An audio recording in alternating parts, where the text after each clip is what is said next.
अब तक लोकतंत्र की बहुत सारी परिभाषाएं दी गई हैं, लेकिन इन सभी परिभाषाओं में सबसे बेहतर परिभाषा अब्राहम लिंकन वाली मानी जाती है। अब्राहम लिंकन ने कहा था कि लोकतंत्र जनता का, जनता के लिए, जनता द्वारा शासन है। दुनिया की सबसे बड़ी डेमोक्रेसी, लोकतांत्रिक देश जो है वह भारत है, और मैं इस भारत के सबसे खूबसूरत जगह पे खड़ा हूँ। अब आप कहिए कि बैकग्राउंड बड़ा खराब दिख रहा है, खूबसूरत जगह कैसे हुआ? ये खूबसूरत जगह इस मायने में है कि यह वह स्थल है जहां पर भारत के लोग, खास करके ये स्थल बिहार में है, तो बिहार वासी अपनी आवाजों को सरकार तक पहुंचाने के लिए धरना देते हैं, बैठते हैं। यानी लोकतंत्र की सबसे खूबसूरत बात यही होती है कि आप अपनी बातों को सरकार तक रख सकें, और यह वही स्थल है जहां से जनता अपनी बातों को सरकार तक पहुंचाती है। इसलिए मैंने बोला यह जो है सबसे खूबसूरत स्थलों में से एक है।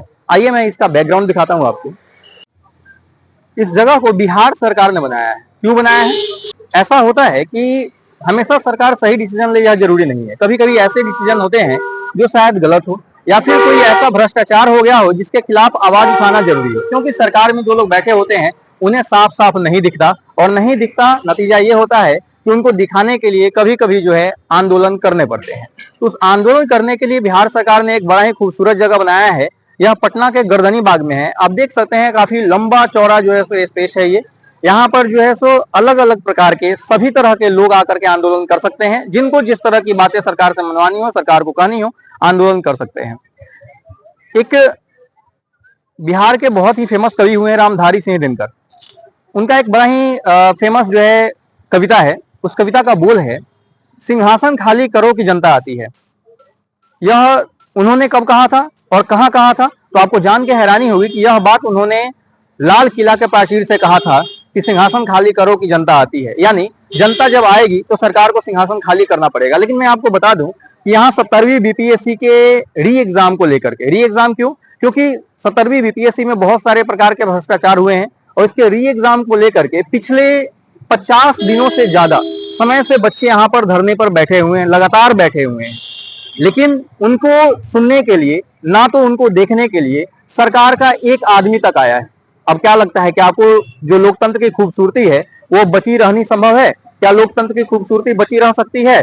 मुझे लगता है शायद नहीं, क्योंकि लोकतंत्र की खूबसूरती ही यही कहती है कि जनता की आवाजों को जो है सो सरकार को सुननी चाहिए। और जो 50 दिनों से लोग यहाँ पर, बच्चे यहाँ पर बैठे हुए हैं, ये बच्चे वो बच्चे नहीं है, ये बच्चे आने वाले बिहार के भविष्य हैं। ये बच्चे वो हैं जो बीपीएससी के एग्जाम के लिए जो है सो धरने पर बैठे हुए हैं। बीपीएससी का एग्जाम देने वाला बच्चा जो है सो एसडीएम बनता है, बच्चा जो है बड़ा अधिकारी बनता है, और वह अधिकारी का पद अगर भ्रष्टाचार से लिप्त हो, उस अधिकारियों का पद अगर घूस लेकर के भरा जाए, तो आप सोच करके देखिए कि आने वाले भविष्य में बिहार के जो अधिकारी होंगे वह कितने ईमानदार होंगे, या कितने ईमानदार रह पाएंगे।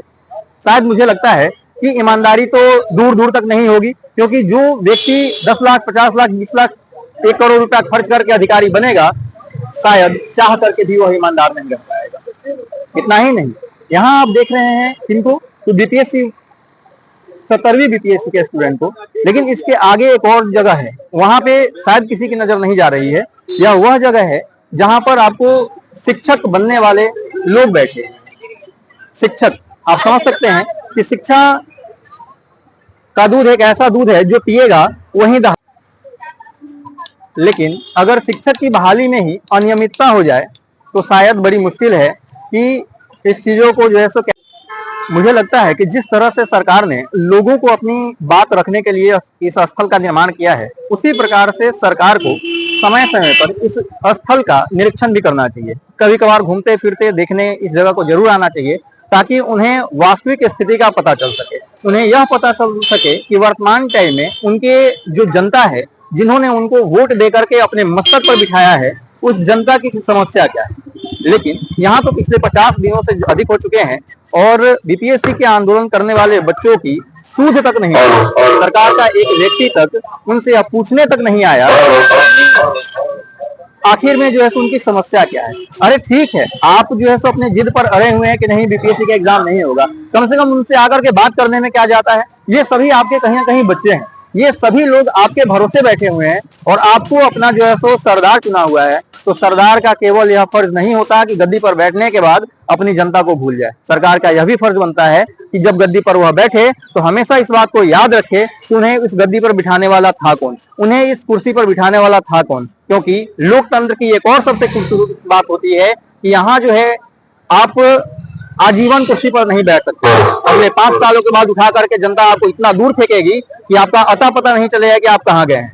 ऐसा नहीं है कि ऐसा कभी हुआ नहीं है, ऐसा खूब हुआ है और लगातार होता रहता है। इसलिए अनुरोध है सरकार से कि सरकार जो है सो इनसे आकर के बातचीत करे, इनको इनकी बातों को सुने, जानने का कोशिश करें कि आखिर इनको समस्या क्या है। क्योंकि शायद वह लोकतंत्र का महापर्व इसी साल आने वाला है और बिहार में आने वाला है। मुझे लगता है कि अगर आप अपनी कुर्सी को बरकरार रखना चाहते हैं, कुर्सी को बचा करके रखना चाहते हैं और आप चाहते हैं कि आपके समाज में, आपके राज्य में अराजकता की स्थिति उत्पन्न ना हो, तो आपको निश्चित रूप से आकर के इन लोगों से बातचीत करनी चाहिए। देखते हैं सरकार कब सुनती है। भगत सिंह ने कहा था कि बाहरी सरकार को सुनाने के लिए कभी कभी धमाकों की जरूरत पड़ती है। हालांकि यह हिंसक बात है, मैं इसे बोलना चाहूंगा नहीं, और मैं यही चाहूंगा कि जिस धैर्य के साथ ये बीपीएससी के स्टूडेंट अपने धरने पर बैठे हुए हैं, वह धैर्य उनका हमेशा बना रहे, वह धैर्य उनका टूटे नहीं, और सरकार जो है धैर्य की इतनी भी परीक्षा न दे कि धैर्य टूट जाए। क्योंकि हर धैर्य की अपनी एक सीमा होती है और उस सीमा से ज्यादा वह टिक नहीं सकती। इसलिए सरकार से अनुरोध है कि आप एक बार जो है सो इनका संज्ञान लीजिए। लगातार न्यायालय जो है इनके इस केस को भी डिले करता जा रहा है, यह भी उचित नहीं है। ठीक है, मान लीजिए कभी ऐसा तो प्रावधान होगा ना कि कोई ऐसा मामला जो ज्यादा सेंसिटिव हो उस पर पहले संज्ञान ली जा सकती है, या ऐसा कोई नियम है कि नहीं जो 57वें नंबर पर जो PIL आया है उसकी सुनवाई 57वें पे हुई होगी। मुझे लगता है कि ऐसा कोई नियम तो होगा नहीं। ठीक है, हाँ जनरल चल रहा है तो ठीक है उस टाइम पे दिया जाए, लेकिन अगर लगता है कि नहीं इसकी सुनवाई थोड़ी जल्दी होनी चाहिए तो मुझे लगता है कि सरकार को बाकी सभी को आगे पीछे करके इसकी सुनवाई थोड़ी जल्दी करे। क्योंकि ये बच्चे आने वाले भविष्य के बिहार के धरोहर हैं और इस धरोहर को संभालना जो है वह सरकार का फर्ज बनता है। धन्यवाद।